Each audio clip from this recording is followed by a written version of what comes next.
नमस्कार। गो गोरखपुर रेडियो पर आप सुन रहे हैं आज 1 अगस्त 2025 का विशेष समाचार बुलेटिन। मैं हूं आपके साथ काव्या। आइए देखते हैं आज की मुख्य सुर्खियां। जिलाधिकारी दीपक मीणा ने अधिकारियों को सीएम डैशबोर्ड की ग्रेडिंग सुधारने के लिए दिए कड़े निर्देश, लापरवाही पर होगी कार्रवाई। जीडीए ने सेक्टर में 9000 वर्ग मीटर की अवैध प्लॉटिंग को ध्वस्त किया, जबकि नगर निगम ने 10 करोड़ की जमीन को कराया अवैध कब्जे से मुक्त। राजस्व वसूली में कार्रवाई करते हुए एक कॉलोनाइजर का दफ्तर सील, उन पर 68 लाख से ज्यादा का स्टाम्प बकाया।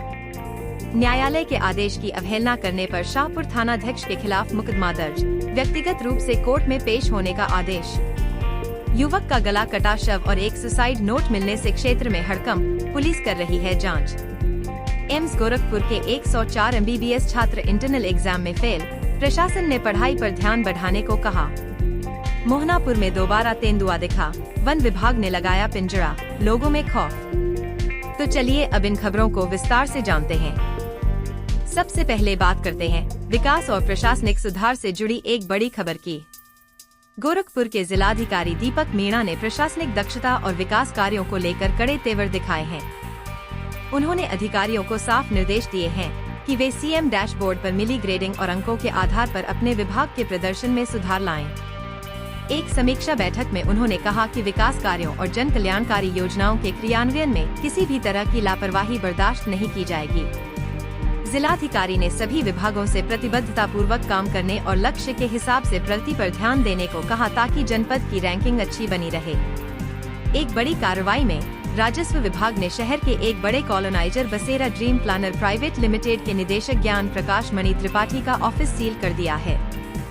उन पर 68,70,686 रुपए का स्टाम्प बकाया था। यह कार्रवाई जिलाधिकारी के न्यायालय से जारी वसूली प्रमाण पत्र के आधार पर की गई है। अब बात करते हैं निर्माण कार्यों और अवैध अतिक्रमण पर की जा रही कार्रवाई की।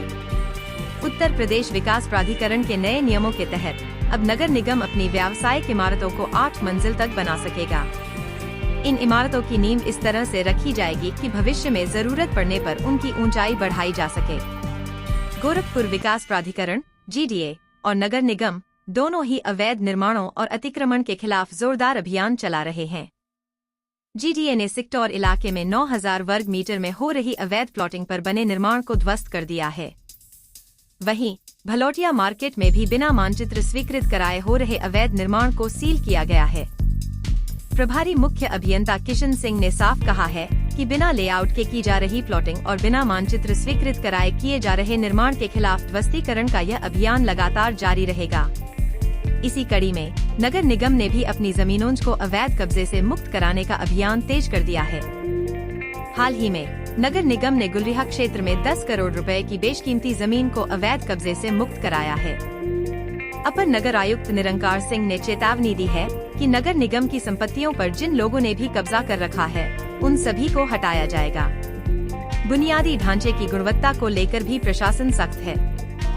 हरसेवकपुर में एक नाला निर्माण में लापरवाही बरतने पर अवर अभियंता अतुल कुमार को नोटिस जारी किया गया है। निरीक्षण में नाले का घुमाव सही नहीं पाया गया और कई जगह सरिया भी दिख रही थी। अब एक नजर कानून व्यवस्था और अपराध से जुड़ी खबरों पर। गोरखपुर में एक चौंकाने वाला मामला सामने आया है। चिलुआताल थाना क्षेत्र के मुडिला उर्फ मुंडेरा में वीरेंद्र प्रजापति नाम के एक युवक का गला कटा शव उसके कमरे में मिला है। मौके से एक सुसाइड नोट भी बरामद हुआ है, जिसकी पुलिस जांच कर रही है। मृतक की पत्नी और उनके दोनों बच्चे घर के बरामदे में मौजूद थे। पत्नी की सूचना पर पहुंची पुलिस ने शव को कब्जे में लेकर पोस्टमार्टम के लिए भेज दिया है। सुसाइड नोट में वीरेंद्र ने अपनी मौत का कारण तनाव और किसी गंभीर बीमारी को बताया है और यह भी लिखा है कि इसमें उसकी पत्नी का कोई दोष नहीं है। हालांकि माना जा रहा है कि पति पत्नी के बीच की अनबन भी मौत की वजह हो सकती है। कानून की अवहेलना करने पर एक थानाध्यक्ष को भारी पड़ गया। एक मामले में लगातार कई तारीखों पर रिपोर्ट न देने और न्यायालय के निर्देश को नजरअंदाज करने पर सिविल जज सीनियर डिवीजन कोर्ट ने शाहपुर थानाध्यक्ष के खिलाफ व्यक्तिगत रूप से कोर्ट में पेश होने के निर्देश के साथ मुकदमा दर्ज कर दिया है। अब थानाध्यक्ष को 4 अगस्त को कोर्ट में अपना पक्ष रखना होगा। बाघ चोरी की घटनाओं की गायत्रीनगर में रहने वाली गीता देवी की वैगनार कार घर के पास से चोरी हो गई। पुलिस ने अज्ञात चोर के खिलाफ मुकदमा दर्ज कर कार की तलाश शुरू कर दी है। उधर गुलरिहा इलाके में एक कपड़े की दुकान में भी चोरी की कोशिश की गई। चोरों ने दुकान का ग्रिल तोड़ दिया था, लेकिन अंदर दरवाजा सटे होने के कारण वे दुकान में घुस नहीं पाए। झंगा में हुई आत्महत्या के मामले में भी नया मोड़ आया है। डीहघाट गांव के रहने वाले आकाश की आत्महत्या के बाद ग्रामीणों ने पुलिस पर उत्पीड़न का आरोप लगाया है। ग्रामीणों का आरोप है कि एक पुलिसकर्मी वन माफिया से मिलकर पेड़ों की कटाई में उसकी मदद कर रहा था। पुलिस ने इस मामले में चौकी प्रभारी को निलंबित कर दिया है और मृतक की पत्नी के खिलाफ भी मुकदमा दर्ज हुआ है। एक अन्य मामले में पिपराइच के तिनहरा गांव में एक पुलिसकर्मी और उसके परिवार पर हरे पेड़ पौधे काटने और जान से मारने की धमकी देने का आरोप लगा है। पुलिस वाला होने का रौब दिखाकर आरोपी ने कहा कि मेरा कोई कुछ नहीं बिगाड़ सकता। शहर के एक होटल में भोजन के दौरान पनीर की सब्जी में हड्डी मिलने पर भी हंगामा हुआ।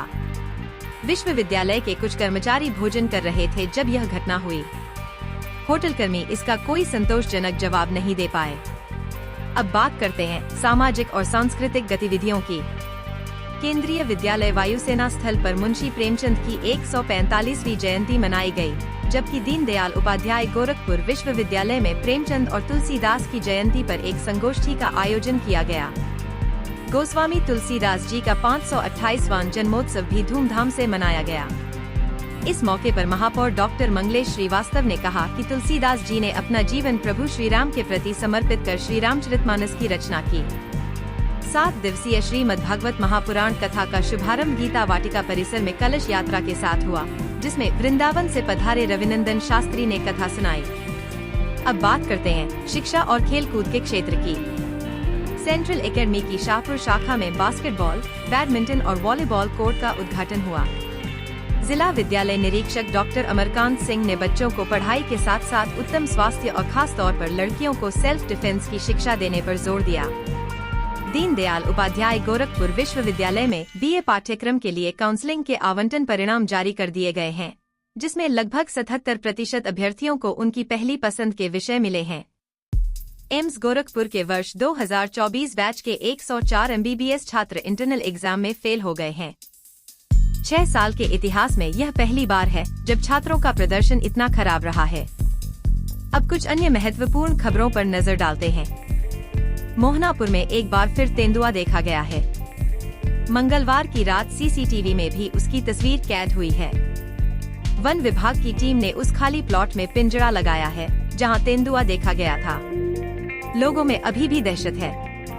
पिपराइच के जैतपुर, नगवा और छिपिया सरैया जैसे गांवों में भी बिजली कटौती से ग्रामीण परेशान हैं। उनका कहना है कि आए दिन ट्रांसफार्मर में फॉल्ट आने से रात में अंधेरा हो जाता है, जिससे काफी दिक्कत होती है। तो ये थी गोरखपुर और आसपास से जुड़ी आज की प्रमुख खबरें। उम्मीद है कि यह बुलेटिन आपको पसंद आया होगा। हम फिर मिलेंगे कुछ नई और अहम खबरों के साथ। तब तक के लिए नमस्कार।